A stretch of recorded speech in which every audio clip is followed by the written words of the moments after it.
మనం బిక్నెలి గ్రామంలో ఉన్నాము. ఒకటే గ్రామానికి చెందిన ముగ్గురు వ్యక్తులు ఏదైతే మన జీపీ నుండి పని చేస్తారో ఆ జీపీ నుంచి రాంపూర్ సబ్ స్టేషన్కి వెళ్ళారు సంబాలు తేయడానికి.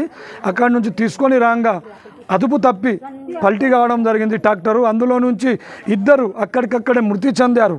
మరొక ఆయన పరిస్థితి చాలా విషమంగా ఉందని ఆయనకు నిజామాబాద్ ఓప్ హాస్పిటల్కు తరలించడం జరిగింది. మరి ఆయనకి ఇప్పుడు వరకు ఆ డ్రైవరు ఏదైతే జీపీ డ్రైవర్ చేస్తాడో వాళ్ళ తమ్ముడు, మీ అన్న పేరన్న రాజు అనే వ్యక్తి జీపీ ట్రాక్టర్ నడిపిస్తాడు. ఆయనకు ఇప్పుడు వరకు ఎలాంటి అధికారులు కూడా ఆయనకు ఎట్లా ఉన్నాడు ఏమున్నాడు అని కూడా అడగలే. మరి వాళ్ళ తమ్ముడు ఉన్నాడు, వాళ్ళ తమ్ముడికి అడిగి ప్రయత్నం చేద్దాం. చెప్పండి అన్న, మీ అన్న ఎక్కడ పని చేస్తారు? జీపీలో సార్. ఏ జీపీ? బిగినెలి. ఏమైంది? ఎవరు కూడా పట్టించుకోకొచ్చారు. అంటే ఏం జరిగింది అసలు? ఎందుకు పోయిండు ఆయన? స్తంభాలు తీసుకోవడానికి పోయిండు. ఎవరు పంపించారు? సెక్రటరీ సార్ పంపించిండు. మరి సెక్రటరీ ఏమంటుండు? సెక్రటరీ సార్ అయితే ఆ రోజు పారిపోయాడు. ఎప్పుడు అక్కడ ఎవరు రాలేరు, తీసుకున్నారు. ఎవరు కూడా పట్టించుకోకొచ్చారు. సాగు బతుకులను మా అన్న ఉన్నాడు. 48 గంటలు ఏం చెప్పలేక అంటారు డాక్టర్లు. మరి ఇంకా కొందరు ఉన్నారు, వాళ్ళకి అడిగి తెలుసుకుందాం. అన్న చెప్పు, అంటే మీకు ఏమవుతాడు ఇతను? మా మామ రాజు మా మామ. అసలు ఈయన ఎందుకు వెళ్ళిండు అంటే రాంపూర్కి పోవాల్సిన అవసరం ఏముంది ఈయనకు?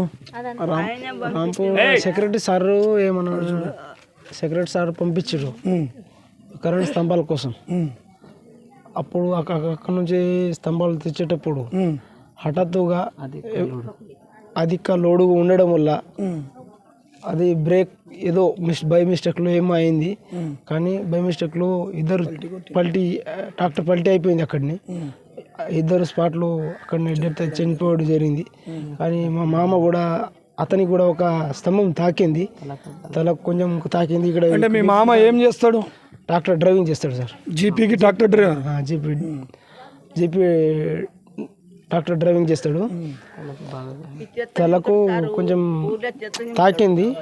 ఇక్కడ మన స్టీరింగ్ కొంచెం ఇక్కడ కూడా తాకింది. అది బోల్తో పోవడం కానీ స్టీరింగ్ కూడా తాకింది. డాక్టర్లు ఏమంటుండు, ఒక 48 గంటల దాకా చూద్దాం, ఏం చెప్పలేకపోతున్నాం మనము. అది కొంచెం క్రిటికల్ ఉంది.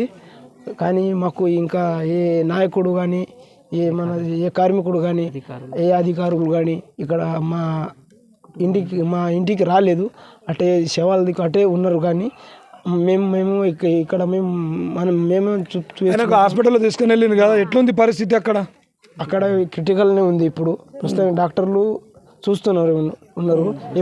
ఇప్పటిదాకా 48 గంటలు అయింది ఐసీయూలో ఉంది. ఏం చెప్పలేకపోతున్నాడు. మరి ఇప్పుడు ఏం అంటావు నువ్వు? ప్రభుత్వానికి ఏం చెప్పగలుగుతావు? ప్రభుత్వం మాకు ఆదుకోవాలని. ఎవరి కుటుంబానికి? రాజు కుటుంబానికి ఏదైనా సాయం. ట్రాక్టర్ డ్రైవర్ పని చేస్తాడు కాబట్టి అతనికి నెలకు ఒక 4,000 జీతం సార్. 4,000 జీతం ఇస్తారు. అతను ఏ విధంగా బతకాలి, అతను ఏ విధంగా, అతను కూడా పెద్ద దిక్కి, అతనే పెద్దోడు. అతను కూడా కొంచెం ప్రభుత్వం ఆదుకోవాలని నేను కోరుకుంటున్నాను సార్. పిల్లలు చిన్న పిల్లలు ఉన్నారు. ఇది చాలా తీవ్రంగా ఉందని ఇక్కడ వాళ్ళ అమ్మ కూడా చెప్తున్నది. అధికారులు ఆయనంతు దయ తలిచి అక్కడ ఉన్న రాజు కుటుంబానికి న్యాయం చేయాలని వాళ్ళు క్యూ న్యూస్ని ఆశ్రయించారు. లేటెస్ట్ న్యూస్ తెలుగు మరియు ఇంగ్లీష్ అప్డేట్స్ కోసం ఇప్పుడే క్యూ న్యూస్ అఫీషియల్ యాప్ని ప్లే స్టోర్ నుండి డౌన్లోడ్ చేసుకోండి. సరికొత్త సమాచారాల కోసం క్యూ న్యూస్ వెబ్సైట్ని ఫాలో అవ్వండి. ఛానల్లో ప్రాంతీయ, జాతీయ, అంతర్జాతీయ వార్తలు వీక్షించండి. లైక్ చేయండి.